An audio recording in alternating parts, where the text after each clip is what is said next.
Wait, I'm gonna actually pick up the first book, like the first part of the series. Dominoes, don't do it. There. The first book that Mr. Roger Headsman has ever, Mr. Roger, I'm gonna call him that, has,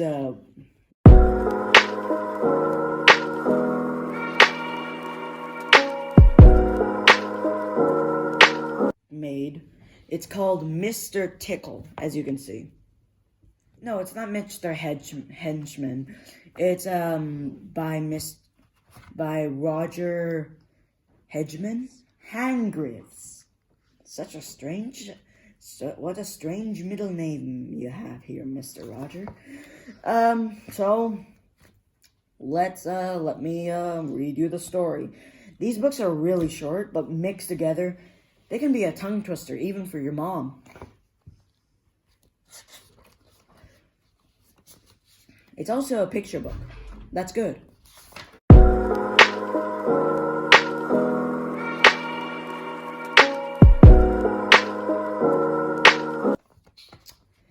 It was a warm, sunny morning in his small house at the other side of the wood.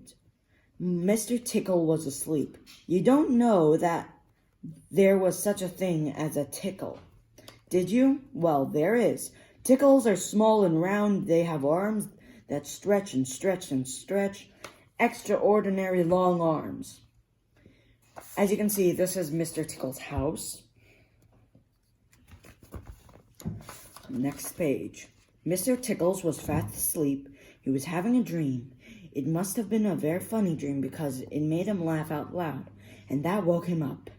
He sat up in bed, stretched his extraordinary long arms, and yawned an enormous yawn. Mr. Tickle felt hungry, so you know what he did? As you can see, he's taking a nap. He reached out one of his extraordinary long arms, opened the bedroom door, reached down the stairs, opened the kitchen door, reached into the kitchen cupboard, opened the biscuit tin, took out a biscuit, and brought it back upstairs, through the bedroom door, and back to Mr. Tickle's bed. That must have been hardcore, since he doesn't know where his hand is really going. Yeah, it's like me in the dark. I don't know what's going on, but for some reason, I know where my hand is going. It's going straight to the bed. That's where. Or straight to a manga. As you can see, it's very useful indeed having arms as long as Mr. Tickle's. Mr. Tickles munched his biscuit and looked out of the window. Today looks very much like a tickling day, he thought to himself. As you can see, he's eating a biscuit. Brisket, maybe. Dang it. All those talks of briskets and biscuits made me a little hungry. Maybe I might get a snack after this. So later, that morning, after Mr. Tickle had made his bed and cooked his breakfast and set off through the wood, as he walked along, he kept his eyes very wide open, looking for somebody to tickle, looking for anybody to tickle. His arms haven't been identified on how long they are, but you can see him leaving his house. And also, I realize now that his house has no doorknob. Eventually, Mr. Tickle came to a school. There was nobody around, so reaching up his extraordinary long arms and peeked through the open window. Inside, he could see a classroom. There were children sitting on their desks and a teacher writing on the blackboard. Something bad's gonna happen to the teacher. We all should know this.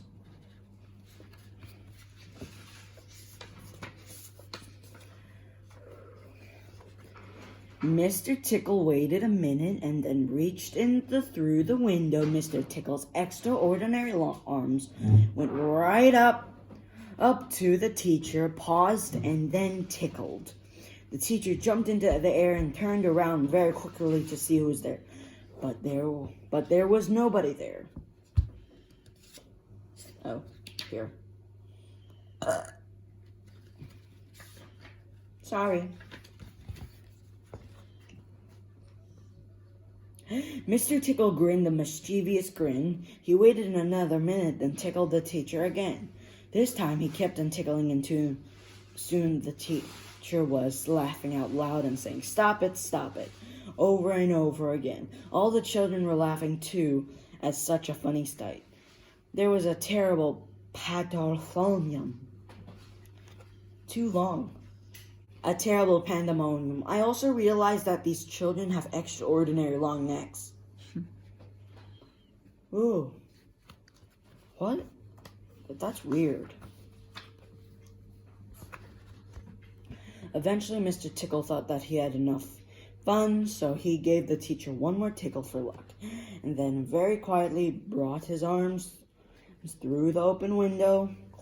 Chuckling to himself, he jumped down from the window, leaving the poor teacher to explain what it was all about, which of course he couldn't. Then Mr. Tickle went to town.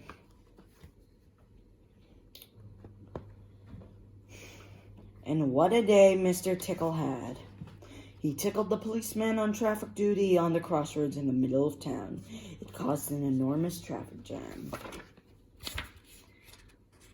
As you can see, that hand over on the side is gonna give the teacher a bad time.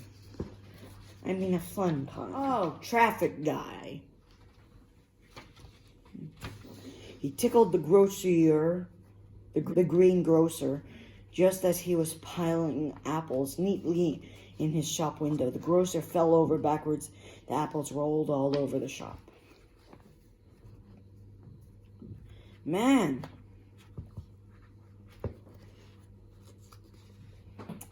As at the railway station, the guard was about to wave his flag for the train to leave. As he lifted his arm in the air, Mr. Tickle tickled him.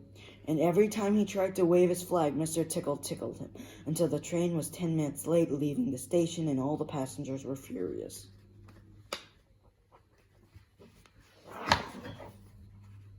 That day, Mr. tickled everybody. He tickled the doctor, he tickled the butcher.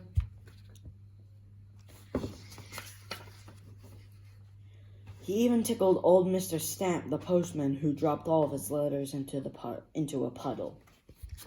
Man, the guy's old. Give him a break. Right? Then Mr. Tickle went home, sitting in his armchair in his small house at the other side of the wood. He laughed and laughed every time he thought about all the people he had tickled. So if you are any way ticklish, beware of Mr. Tickle and those extraordinary long arms of his. Just perhaps he's somewhere about on this very moment while you're reading this book. Perhaps that extraordinary long arm of his is already creeping out the door of this room. Perhaps it's opening the door right now and coming into the room. Before you know what's happening. No!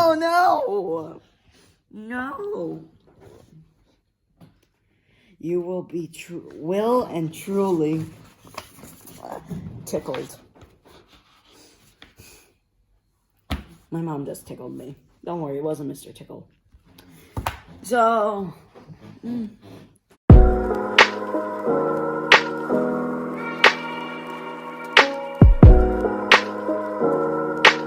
you should, I highly recommend it to kids. I'm saying this again.